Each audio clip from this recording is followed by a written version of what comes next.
Welcome to Daily Drive for Wednesday, December 31st, 2025. I'm Kellen Walker in Las Vegas. Today on the show, we continue our annual series of conversations about the biggest stories of the past year, pivoting now to the automotive retail landscape in 2025.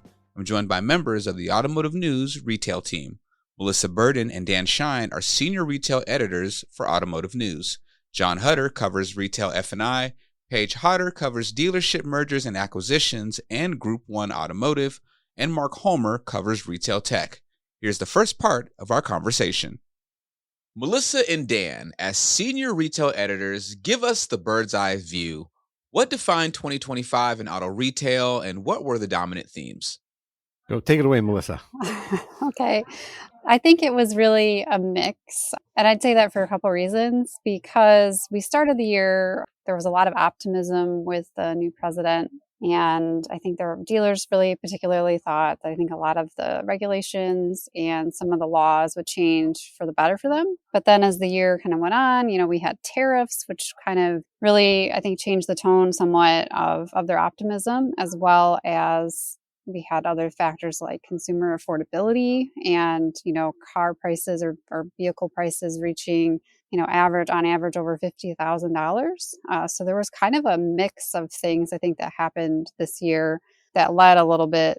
We even had like a chip shortage for some of the brands where they didn't have as many microchips to make some of their vehicles. And so some brands saw shortages on certain trims and certain models. So I'd say it's kind of a mix. It was like, I think dealers were still profitable for the most part. Some did better than others, but that's kind of what I would say. I would say tariffs, affordability challenges, AI was another big theme. And tariffs, affordability was, I think, a big thing because not as many people were buying vehicles, which, impacted F&I offices and their profitability. Tariffs kind of impacted, parts sales and parts pricing, which, pushed a lot of consumers to independent garages where they thought they could get a cheaper car repair, or they just put off car repairs. And, AI was, kind of around there and, tantalizing dealerships and, how can we use this and harness this to maybe improve our customer service, improve our, processes. So those are kind of the three themes that I kind of take away. And Dan, would you say overall, did dealers have a good year or a bad year? Well, they're not by the side of the road picking up cans to turn into the grocery stores. I think they did okay. They would probably say not as good as they would like, or not as good as they've had in the past years. But I would say most, the well-run ones were profitable and did just fine. Now, Melissa, tariffs dominated headlines, tax credits disappeared, and dealers had to navigate constant uncertainty. How did they fare? I think most dealers kind of roll with the punches. They're usually really good at pivoting when they need to. So I think that we saw a lot of that this year. Tariffs, I think a lot of the automakers actually ended up taking on some of the price increase that wasn't necessarily passed on to just customers. So I think that was, for some helpful. But yeah, I think they generally just kind of roll with it and pretty adaptive. And John, did tariffs and tax credit changes actually affect how dealers structure deals? Well, if anything, you had two bursts of consumers buying vehicles to get ahead of them. One was in the spring where, Trump started announcing tariffs. And so consumers rushed to buy vehicles before the tariffs started kicking in. And then you had the same thing where consumers rushed to buy EVs before the end of the EV tax credit at the end of September. And so in terms of structuring deals, obviously the loss of the EV tax credit will mean, could alter how OEMs play out their incentives. For example, will leasing of EVs be as heavy? Are they going to push that as much because that was a tax credit they could claim? That kind of remains to be seen. I think, right now the biggest thing was really just the rush of demand it caused. And now of course and then kind of obviously faded, which left dealers kind of doom and gloom in the most recent Cox survey. Gotcha. Now, Paige, you cover Group 1.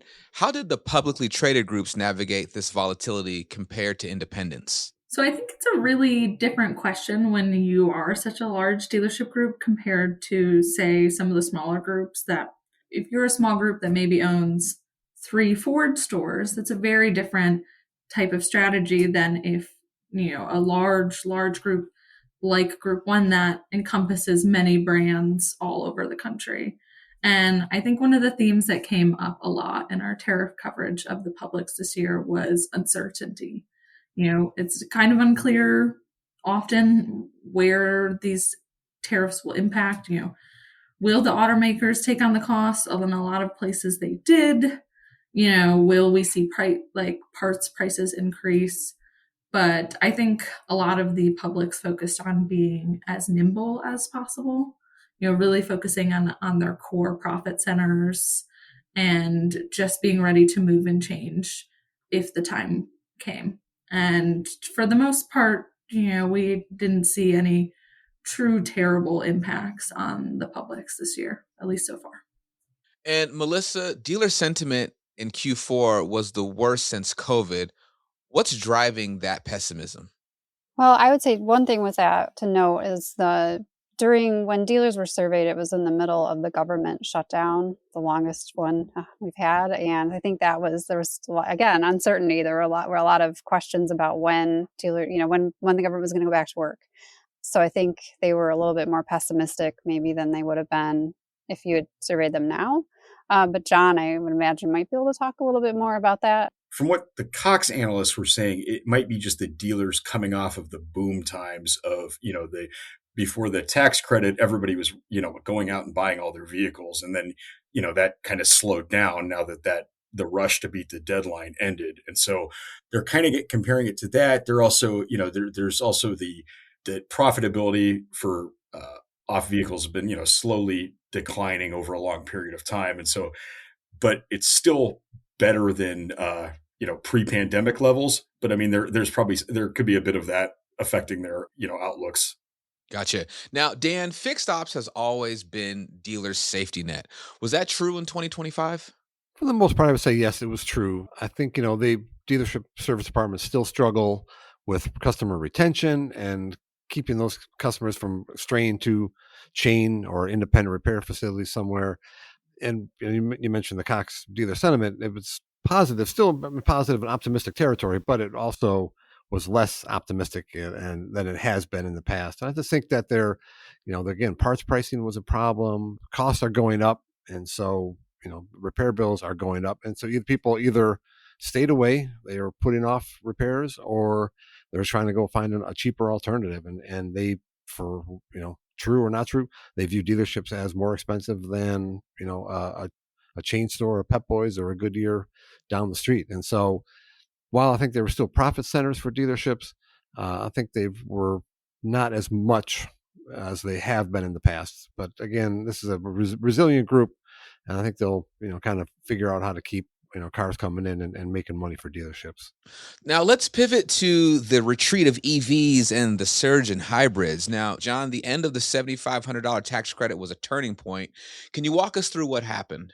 Again, the customers, if you're going to go buy an EV, you obviously wanted to lock that in before the tax credit went away. And so you saw, I think these are preliminary numbers from JD Power for October, but basically EVs were like 13% of sales in September. Then they crashed to 5.2% in October, and that's the end of the tax credit right there. I mean, the customers bought them early, and then without that, it wasn't stimulating the demand. Paige, how are dealers adjusting their inventory strategies now? I think it's really a question that varies across the country. It depends on where you are and what the EV market is like in the area you are. I recently spoke to a dealer in Alexandria in Virginia, right outside DC. He's pretty confident they're going to continue to sell a decent amount of EVs. But, in other areas of the country, that probably won't be the case. And, I think another factor is the affordability equation. EVs aren't necessarily the cheapest cars out there, but with the tax credit and some of those leasing incentives, they could be pretty affordable. And so someone who maybe came into the dealership looking for the best deal that they could get might have been convinced to get an EV just because that really was the best deal. But without those credits, if you're in a place that doesn't have a ton of charging, or where you have to drive really long distances, then if you don't have that affordability bonus, that doesn't make as much sense. And so I think dealers will really have to reevaluate what their customers need, and that changes without the tax credit. And we will also all be waiting to see, the demand, as John said, cratered in October. Does it come back, and how fast, and what does that look like? Is everyone going to hybrids now? I think there will be a period for everyone waiting and seeing before we can even really make some long-term predictions on strategy there. So far I've been hearing a lot of wait and see.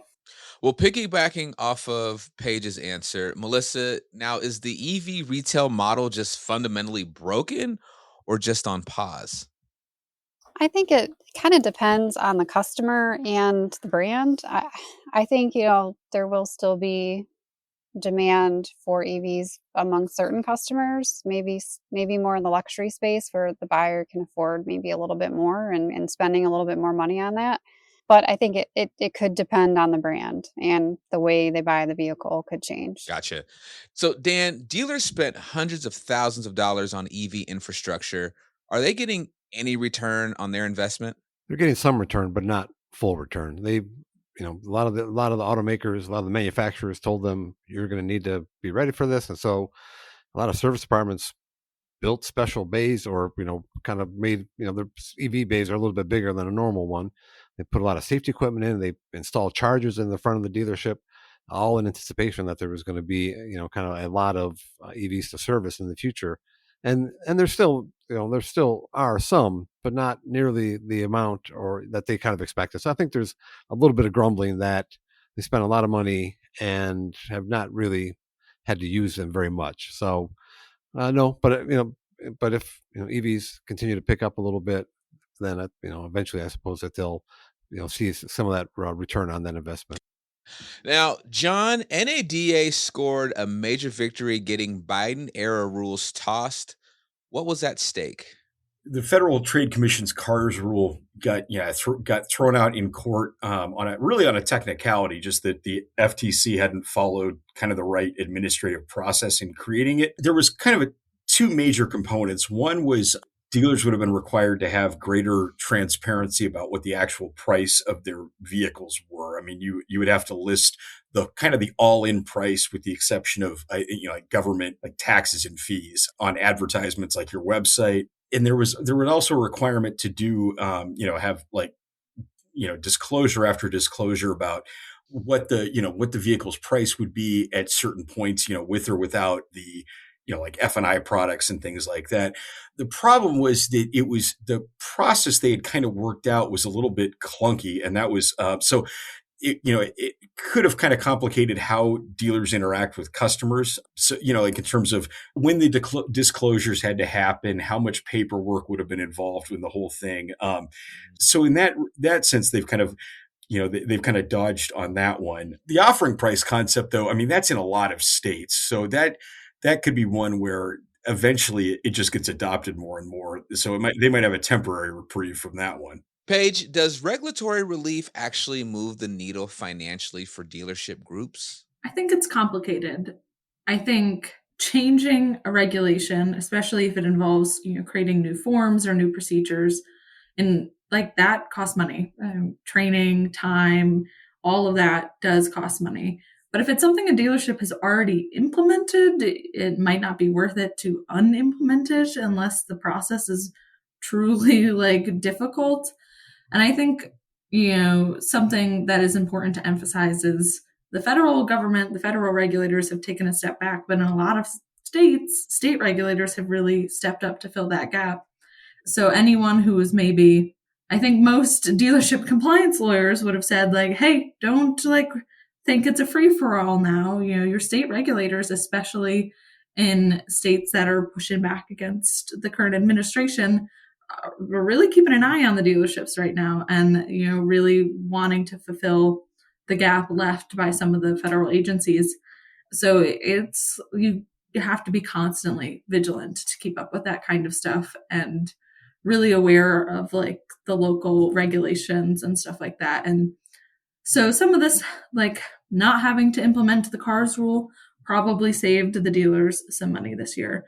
But in California, they got their own new version. So maybe that didn't matter too much to them. And, I think a lot of them like to champion that and celebrate that. But I think the actual compliance equation is pretty complicated when you break it down state by state. Mark Homer, you've been waiting patiently. So, Mark, Amazon Autos jumped into used cars this year. Should dealers be worried? Not yet. That means that they're just getting into it. They're kind of ironing out the glitches. They're probably making mistakes. They're seeking feedback. And at an event where the Amazon Autos head spoke, I saw her speak in Denver earlier this fall. She basically apologized and said, please be patient with us and give us feedback.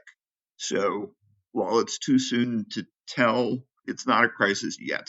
But Mark, if you were to look into a crystal ball, how big of a threat is Amazon to traditional shopping sites like the Car Gurus, the Auto Traders, the Cars.com? It's funny to say that because not that long ago, those were the upstarts and now they're the diehards. Right. But in any case, it's a variation of not yet because they have established bases and systems in place.